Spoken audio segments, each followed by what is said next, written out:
So, welcome back to Demand Gen U. It almost feels a little like Inception here. We're going to do a podcast series within a podcast. So, this is going to be a three-part mini-series on Demand, our big event from this past fall. So, we'll talk through everything leading up to the event itself in this first episode. We'll cover everything that happened, the good and some of the bad, the day of in another episode. And then we'll talk through everything that happened post-episode. And we'll give away a lot of our cheat codes here. So, Demand Gen U is officially in session. Let's do it.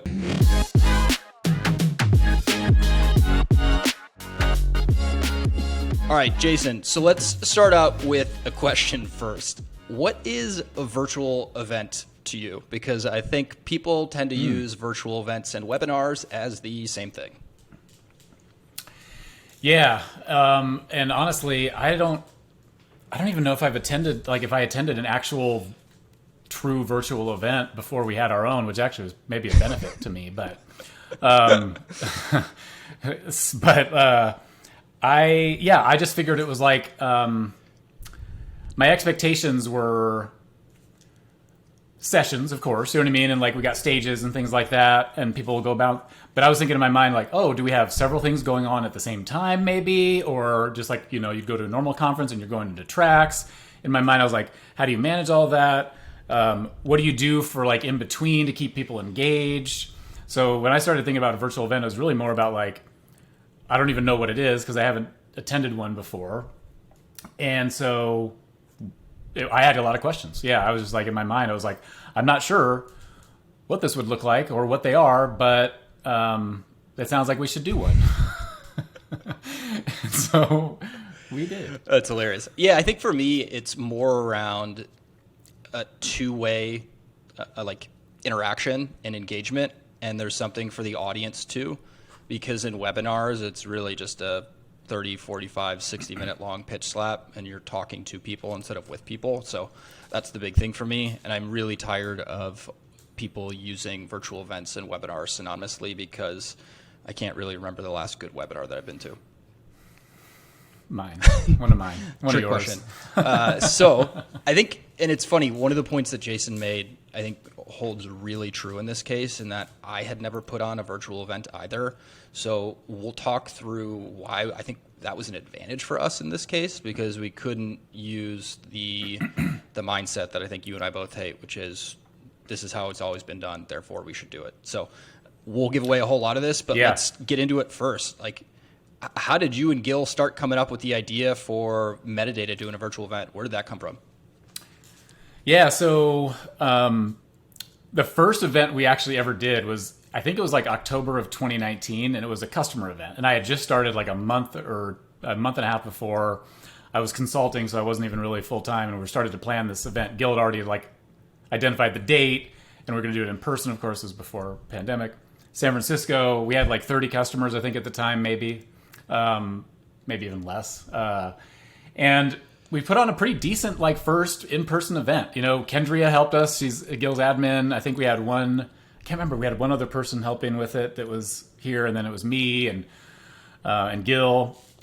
We had professional videographer and photographer there, so we got some good content from it. Of course, we didn't know how to use it, but so that was my event experience is when I was at Tableau, where we'd have 14,000 people show up live to Vegas, and then this tiny 30-person customer event that we had, literally both ends of the spectrum. Both ends of the spectrum. So, but when we really started talking about it was actually Marcel. So Marcel Santilli is one of our advisors, and really close to us, been with us for a long time. And he was doing an event at scale, his company scale, not at scale, but at his company scale. And he was just singing the praises. He came on, I don't know if it was a cab meeting or something, and he was just oh man, this is, and I was having one-on-ones with him, and he's just whoa, I didn't even get how critical this would be, or how important this would be for our, for demand, but also for the community that we're trying to build. He's it was wild, and we were able to put on this great event, all these people, all these great speakers. And I was oh, and he had 3 marketers, so I was oh. And of course, when Gil hears that, and Gil's yes, we're all in, you know what I mean? He's let's do this. And so that was really the impetus. That was like the first, like, oh, okay. And then I got myself into a little bit of trouble. So Gil comes to me and he says, hey, Jason, let's do this. So let's do this event. And I was like, we can't do it. Like, it's too much. It's too much. We're too busy. We're trying to drive demand. I told him no. And I actually just found out pretty recently, like in the last couple of weeks, that he did not like that at all. He was like, man, you had to recover from that. I was like, I didn't even know, but thank God. What time frame? What time frame? He talked us into it. This was June, probably, of last year. I'd say June, July, maybe of last year. And so I don't remember. He had a conversation with me. He's like, just think about it. I know you haven't done it before, and that was really where it was coming from for me because I'd never done it before. So I was like, I didn't know what would entail. Like putting this on. Again, I had this like 14,000 person in-person event in my mind, and like all the operations and like crap associated with that. I mean, I knew it wasn't going to be anything like that, but I didn't know what a virtual event was, and so I just kind of flipped it a little bit. I was like, okay, we'll look into it, and we'll kind of see. And then as I talked to Marcel more, and then we started talking about it, I just started getting more excited about it. And it was like, wow, well, maybe we can do this. And then we actually started to we got a little bit more resource at the time, and we knew how much it would cost because Marcel had just did it. So we actually had it in our mind. We already kind of had it built out. We kind of had a business case. Like, here's how much it'll cost. This is kind of like, what you can expect. And yeah, then we jumped in and we just basically, that became the next quarter's worth of work for us. So how did it come from, hey, we should do an event, to you getting in trouble, to you saying, yes, we'll do the event, and turning that into a concept? Because I want to talk about, anyone could do virtual events, but what were you thinking of, the concept for the event? Yeah, I mean, I think I was thinking like, which is what we think about a lot with just a lot of the content we produce. What would I want to attend? And this is how we started talking about it. We were like, well, what's something that we would actually want to attend? Let's put that together, because which is funny because you said you've never attended one, not in hindsight, but keep going. Yeah. Yep. What's one we would? I don't know. I guess it could be anything because I'm not sure. Never attended one. And honestly, it was really you that. You took it and then started to like break it down, and that's when I started to like see like, oh, maybe we can do this. You met with, I think, the person at Gremlin. I won't tell the whole story, but like you started to pretty quickly like get a sense of like how we would do this. So how did that look what was your experience like? Let's see. We'll talk through some emotions. I was nervous, very nervous. I was excited. I was borderline shitting my pants at some of the goals that were set, which we'll get here in a sec. But I think for me, it was rethinking, and this will come through hopefully by this entire episode after you listen to this. We wanted to rethink what would make us want to attend this event ourselves, and how do events normally get built out. So how do they normally get built out? You see the same mix of speakers, some big names. It's like a straight up speaker circuit. You see most of them. It's almost like a Taco Bell menu. It's like the same ingredients, just assembled in different ways. So if you were to look at all these different events that are out there, the faces generally look the same. And I think people tend to go to speakers first so they can get big names, then in return will hopefully drive registrations. So what we wanted to do was not do that. And what we started was we figured out what were the topics that we as B2B marketers were interested in just from a content perspective, and started at the topics first.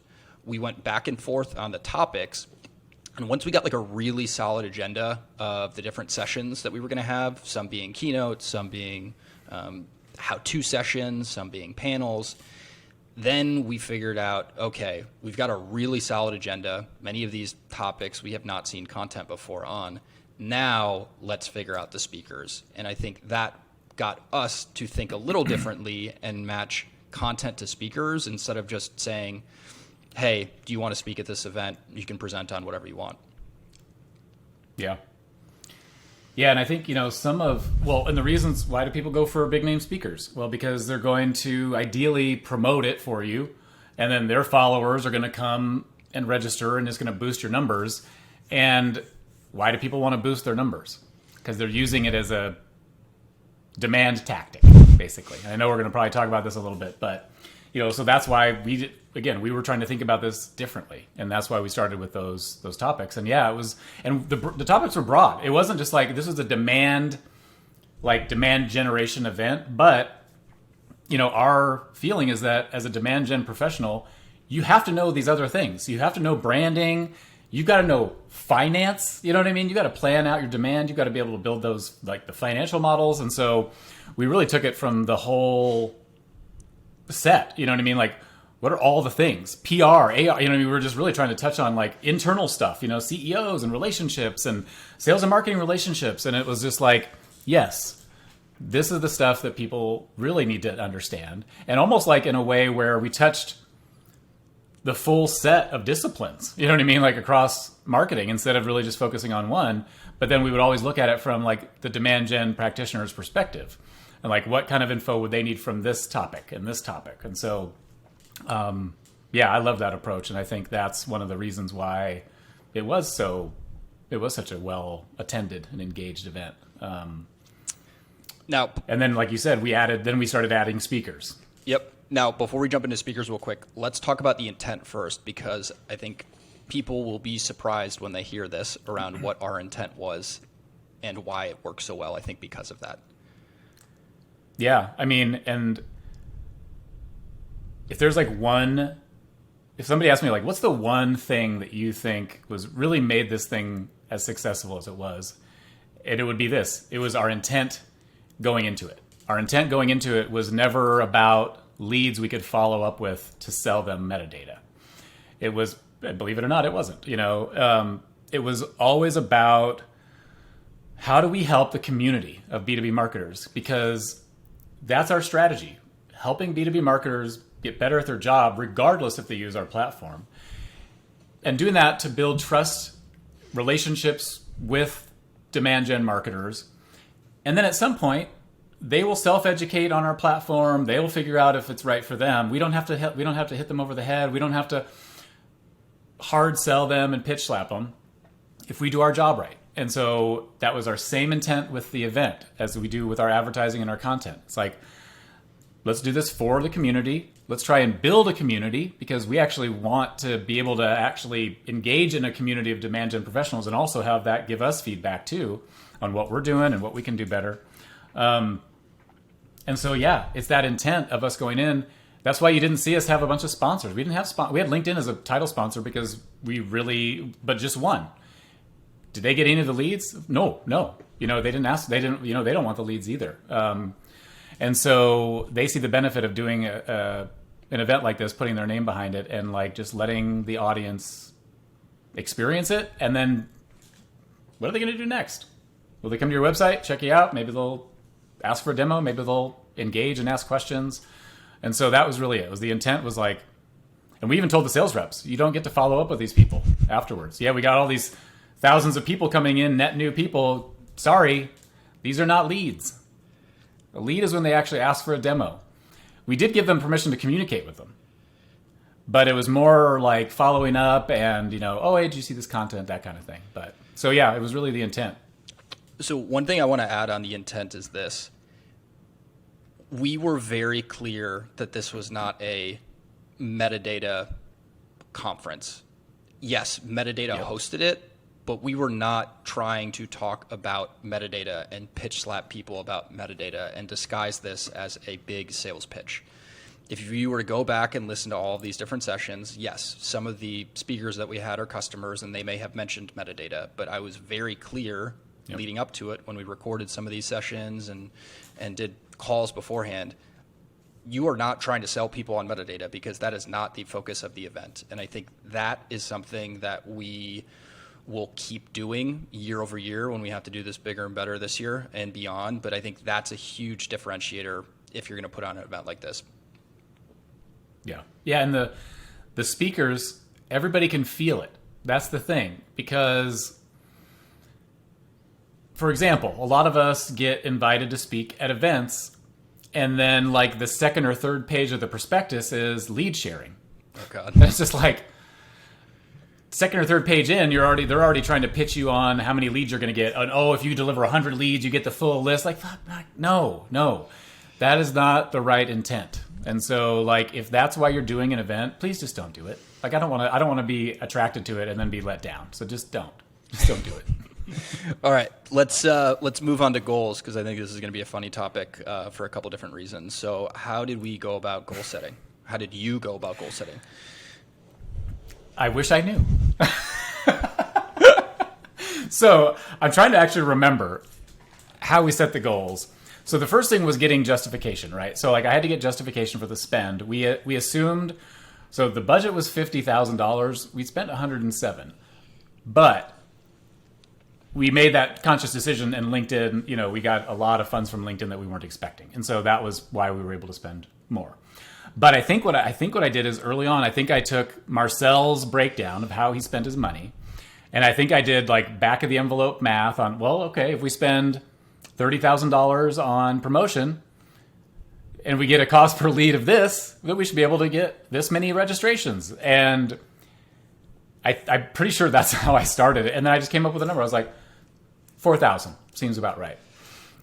For our very first virtual event that we've never done before. No, that is 4,000. We're trying to do on a shoestring. 4,000 attendees, and then there's a second goal as well. Registrations. Registrations. Oh, yeah. That's right. Thank you. It was 4,000 registrations and or 2,000 attendees, because I was like live attendees. Because I was partly thinking like, man, I want to break free from this like damn 33% attendance rate that like for some reason just holds. Like the math just seems to hold like for every event we do. Like this 33% like live attendance rate. I wanted to break free of that. And then what happened, Mark? Well, let's story within a story for a sec. So we did get some help for demand. Carly Williamson, she's over at Gregory Events. She's amazing. I love giving her a shout out because she's really good at what she does. She was helping us with this. Now, Jason, I don't know if I ever shared this with you.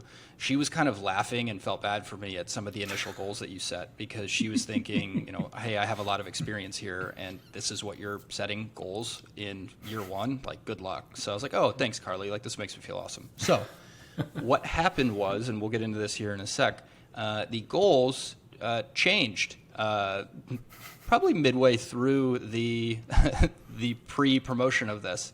And they suddenly went from 4,000 registrations to 5,000 registrations. And I didn't say anything because I didn't want to call my boss out for it, but he kind of just spoke it into existence. And then I decided one day to go back in my emails and see, hey, I'm like 99% sure that it was 4,000. Sure enough, it was 4,000, and Jason just spoke it into existence. Yep, and I thought it was hilarious because I was like, Mark brought it to me, and I was like, "There's no way I did that. I don't just arbitrarily change goals." I've never once done that to you either. Like, questioned it. Yeah, and because I'm decent with math, so I'm like, how did that happen? And I went and looked at he sent me the email thread, and sure enough, like literally just in between two messages, it was like one was 4,000 and there was like some chatter, but nothing about changing the goal. And then another one was like, it was 5,000. And there's no trail of like, well, why did you change it? And I tried to go back and remember like, how did that happen in my mind too? And then I think I was trying to make the math work to the live attendees. So then I went back and I was like, well, to get 2,000 live attendees, we're going to need 5,000. So I think I just somehow I mixed it up in my head and so I had to come back to Mark and say, okay, you're right. I did that. I promise though, I will never do this on something we're actually bonused on. So that was my commitment to Mark. I was like, I'll never make a mistake on the goal or just arbitrarily change it if we're actually getting bonused on it. And so luckily that wasn't part of our bonus. No, so. And I'd say the beauty of all of it is we actually came much closer to hitting both of those numbers than I thought, which is awesome and bad at the same time. I say bad because we really set the bar way too high in year one. So we'll see what year two looks like. Yep. But we tend to do that to ourselves a little bit. Yeah, I'll learn someday. Yeah. Now that we talked on goals, I think what I want to talk through is more the speaker angle of this. So getting speakers for an event like this is hard, especially because I think when we were starting to really focus on this, people kind of knew who Metadata was. I think we were starting to get more awareness in the market, but we're still nowhere near the size at that time, and really now, as some of our direct competitors. What we did was, and this is really the cheat code to all of it, it's playing the long game with, I would say, not just influencers, because I hate that term. I think of the corny Instagram influencers, but like really big names, either established names or up and coming names in your industry, and featuring them in your content. So 2 ways that we did this. First way, our CEO Gil's podcast, B2B category creators. We had Manny Medina, we had David Cancel, we had Dave Gerhardt, we had G, we had others, and like we had already kind of warmed them up a little bit. So it was an easier ask once we said, hey, we'd love for you to speak at Demand on this panel.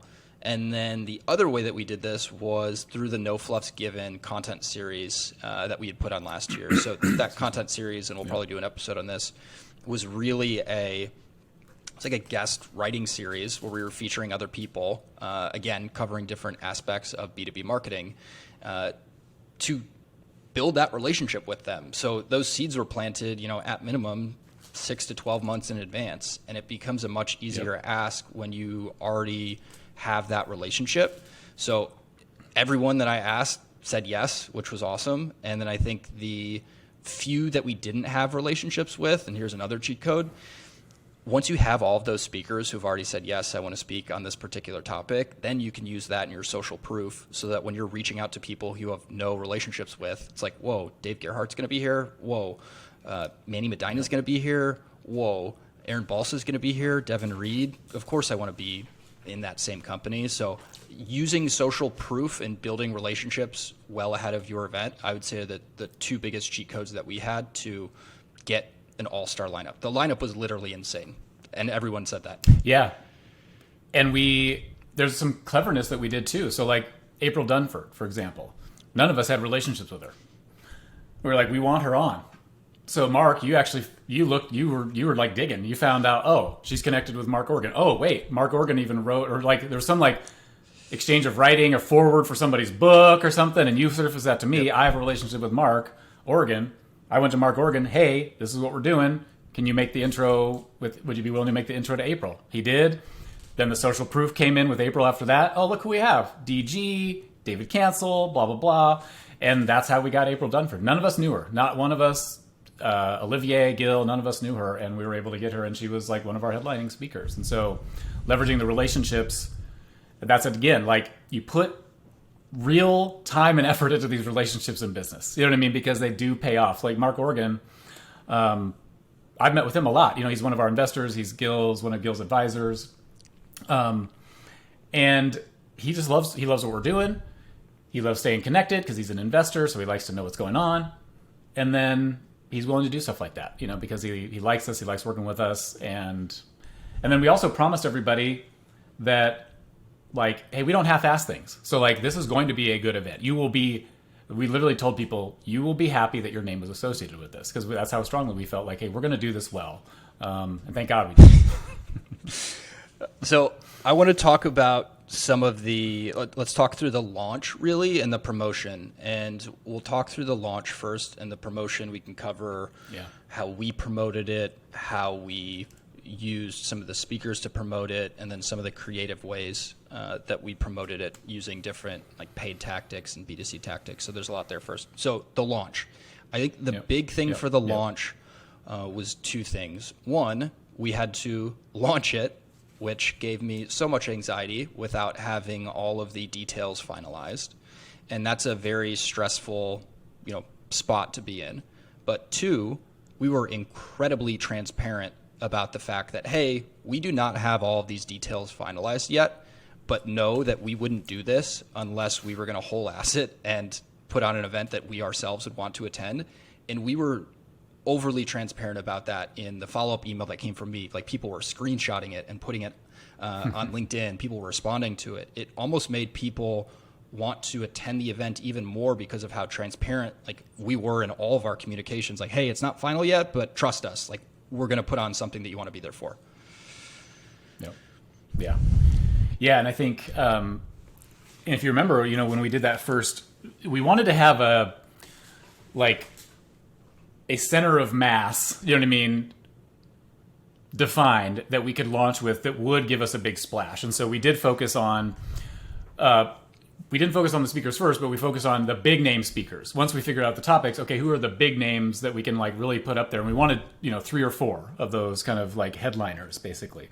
And when we first went out, we also asked these big names, please help us promote it as well. You know what I mean? You're going to be part of this, so please help us promote.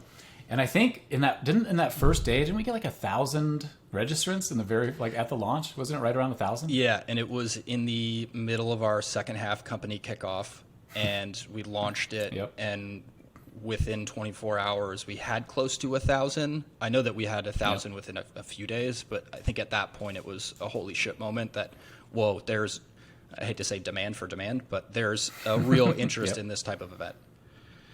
Yep. And that's when it was after that first day that I was like, oh, this is going to be a success. I actually kind of, once we rolled that out that first day and I saw those numbers, I was like, oh, this is great. And then little did I find out later on, and Gil, of course, doesn't tell you these things sometimes in the moment, his expectation was 500. So when we set the goals, and usually when you're talking with Gil, your numbers are usually not lower, or sorry, not higher than his. You know what I mean? Like he's usually coming out with things where you're like, wait, yeah, well, how the hell am I ever going to do that? And then you find out how to do it. But very, very rarely, never do you usually come up with something higher than what he does. And kudos to him for not telling me that until later on. But and honestly, like what Mark said earlier, the fact that we didn't have experience doing this before is honestly part of what got us to delivering those stellar results, really. Because we didn't have like past experience of like, oh man, I was only able to get 500 or 1,000 at this last place. We didn't have that as a blocker in our minds. And so like we were able to really think about it agnostic, like with no experience behind us. But, Mark and I are smart people. We can get things done.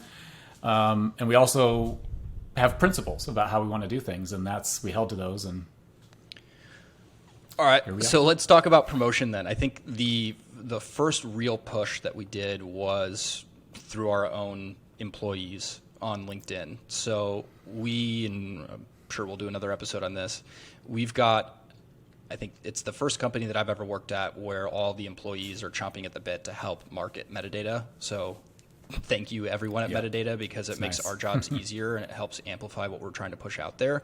But for the first few days that followed, like we really had our employees posting about this on LinkedIn. So we had that coupled with the 4 or 5 big names that we had secured, and then some of the up and coming names that we had all did a big push in that first week. So that was huge for us. Now, again, I did not want to keep going back to each of the speakers and really annoy them or kind of spam them with, hey, we need you to promote this event every single week. So we were very careful around when we asked them to promote it. There was that first big push, and then there was a second push whenever we announced their individual panels, because I think the one thing that we didn't really talk about here was we had announced the speakers and we had released some of the topics that we were going to be covering, but we didn't actually release the agenda.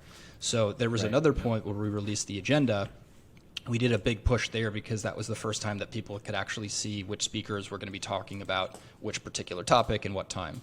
And then after that, leading up to it, we tried to have one announcement per week where we were really taking over LinkedIn and announcing a particular session. So that worked really well. And I think for us, and really me personally and a lot of the relationships that I had, I felt better because I was not saying, hey, can you just promote the hell out of this every single week, because I wouldn't want to do that if I were in that position either. And I think that went a long way too. Yeah. And then of course we used our own platform too to promote it. So from a paid ads perspective, let's talk about that, because I think there were some interesting findings too around using paid for an event like this. So you were closest to that. Yeah, I mean, we just did our kind of traditional metadata thing. Tried a lot of channels, messaging, audiences, types, etc. And even conversation ads. You know what I mean? We were using conversation ads to try and get people to register. We were using just straight up feed ads, email. But yeah, I mean, we used video, so we tried a lot of different formats, and kept a pretty broad audience, because it's a pretty broad audience that should be attending, like people in demand gen. And we really just, Silvio ran it for us. And he just basically, his goal was just keep chopping down that CPL, as much as we could. And that's where we started to see like, maybe we can actually have a dent in registrations with paid. That said, though, I don't know the actual number, but probably only... Here's the math guy. 10 to 15% maybe of our registrants came from paid tactics. I want to say not much more than that. It was 4,400, and I think we had like 300 or 400 that we brought in through paid. And we spent quite a bit of money. So like in my mind, we didn't have to do it. We didn't have to do paid, and we might not next time. Well, we will, but we'll find out better ways to do it. We'll get the learnings from this year, and we'll like basically capitalize on those and keep optimizing. But interestingly, like a vast majority were social, and then I think a lot of what you were doing to get people to share it, which you should talk about. So I want to talk through, this will be a good example. I want to talk through the little contest that we ran leading up to it. So I'd been watching the registration count like a hawk, even more so when it was bumped up to 5,000. And we were getting closer and closer to the event. And I was just thinking to myself, like, how are we going to do this? I am very goal oriented. So even though Jason had bumped the goals up, I was still trying to hit that number and wanted to do everything I could to hit it. But when the gap was, 1,500, 2,000 plus, because there was a big lull after that first week. Like it was gradually increasing, but we didn't have that like steady march to 5,000 registrants. So thankfully, Carly was able to ease some of my concerns when she let me know that, hey, you'll be surprised how many people register the week of and really the day of. And there was a huge influx of people that got us to, I think it was 4,495. Not that I ever forget the exact count. But as we were getting closer to, like, I'd say 3,500-ish, you had the idea of, hey, we should just run a contest. And we should try to figure out how do we run a contest to drive registrations. So I was thinking of what are the things that I see on Instagram with some of these B2C brands, and what are they doing to get people to promote whatever the offer or contest is. And where we netted out was we stole something that anyone can really steal, and a lot of B2C brands do, is you had to follow Metadata on LinkedIn. You had to register for the event, and you had to post on LinkedIn just about why you were excited for the event itself or a specific session that you were most excited to attend. And if you did all of those things, and again, we did this manually, like the tracking of it, so we didn't have it all figured out, you then had a chance to win, I think it was one of 3 $500 Airbnb gift cards. So again, not very much effort required to get a pretty sizable gift. Now, we had no idea if it was going to work, and we tried it, and I'll speak for myself. I was kind of blown away at not just the fact that I think it did work at the end of the day, but how many people did it. And I posted about it on LinkedIn. We had, I think it was like 98 or 99 people who actually participated in this, which in the grand scheme of things may not seem like a lot of people, but know that we were marketing to marketers, and many of their networks are our exact audience that we were trying to get in front of. So that's 99 more people at a cost of $1,500 total to us to then advertise demand for their networks. We were blown away at how well that extended the reach for this. And I think we'll continue to do stuff like that. We're not going to do the same exact thing next year, but we were told by many of the attendees, like we were pretty much owning LinkedIn in the B2B marketing world in the weeks leading up to it, and definitely that week and day of. Yeah, heavy organic promotion, and then getting people engaged before the event to actually, share some of that stuff. And it just amplifies it more than we ever could on our own, or even with paid, and so, because people are, again, more likely to follow through something from somebody they know, right? Oh, I know this person because I'm connected with them on LinkedIn. Oh, they're promoting this thing versus seeing an ad in their feed. And so, I was really, really excited about that. And I didn't know how it was going to work either. I was like, oh, will people really do this? I had no idea. Sure enough, absolutely they did. Yep. And they enjoyed it, and I think that's, they had fun with it. So Yep. yeah, it was good. Now, what I'm also pumped to see is for the 3 gift cards that we gave out, I made sure that they know whenever they take their vacation on Metadata that they've got to post a picture of wherever they're at and tag us. Oh, So nice. Oh yeah, that'd be great. we're in the dead of winter here, so I know that some of those trips are coming up, but we'll see that soon. So I want to stop here just because I think that led up to a really solid pre-demand episode. We'll get to the day of and the post-demand episodes in time. Rather than do some of the audience questions, I think we'll do 2 questions here, and we'll answer both ourselves. So, Jason, what would you have done differently leading up to demand itself in hindsight? Maybe focusing less on the paid part of it. I think I went in thinking that was how we would get most of our registrations, and it just wasn't by far. And so I think, and because I thought that, putting a lot of time and effort into that piece instead of just kind of like, oh yeah, let's just use it as like just like a side thing going on to try and get the people that we can't get to through social. I didn't think our social network was honestly that strong to get that many registrations. So probably just focus on paid a little bit less, probably. I think for me, I'll give you a funny answer before my actual answer. I would have started all of this sooner. I think we're going to start demand 2022 in like March timeframe, not June, July. But the actual answer that I'll give is I was hesitant at first to do recorded sessions because I thought that, it's recorded, it's going to be lame. But it made it easier for a couple different reasons. One, the day of, like, it's a whole different beast to do everything live, especially with schedules too. But I would actually have done more recorded sessions, and we'll probably do that in Demand 2022. And I tell you that because the recorded sessions were actually some of my favorite sessions, and I think we got that feedback too from the attendees, because almost all of the speakers from those recorded sessions were in the chat itself. So you then had the ability to ask your questions, get answers in real time from some of those speakers, and we'll talk through more of that on the day of. But I think I would probably have done more recorded sessions because I thought that led to such a good day of experience. Yeah, that makes sense. Yep. Yeah.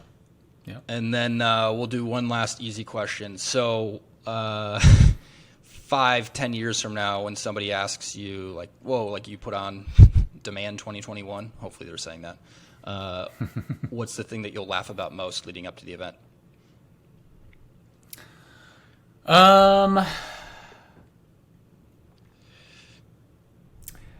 I mean, honestly, probably just how little we actually knew. You know what I mean? That of what we were doing. But yeah, I mean, because that setting the goals, you know what I mean, super high. All those things I would look back on, just like, oh man, we really didn't know what we were doing. I mean, Carly helped us a lot, I would say, because she'd seen a lot of these, right? So she had seen them, she has experience, and she's a calming kind of like, you know what I mean? She's not like a hair on fire. Things are going nuts. We were flying blind, but we were not as a team flying blind because of Carly. True. Yes, I just want to make that note. Absolutely. Yep. So I'll probably look back and just laugh at just like, wow, we really took on something big and not really knowing what we were doing. So for me, I will always think of where we were when we launched it. I don't know if you remember. Do you remember where exactly we were? Like, exactly? Yeah. We were sitting around a table in an Airbnb in Denver area for our second half offsite. And to launch this thing with a click of a button in a basement and start to see really the Drift bot, because we were using Drift to collect registrations, blow up and annoy our SDR so much that they were like, oh my God, it won't stop beeping. That was a really funny startup moment for me. Yep. Nice. Cool. Sweet. Well, this was a good one. This is the first part of a 3-part mini-series on demand, so hopefully you took something, I'd say at least funny from this, because there were quite a few funny parts, but I think we gave away a lot of what worked for us. So make sure to subscribe, and you know where to find us on LinkedIn. Keep sending questions over, and we'll see you at the next session of Demand Gen U. See ya.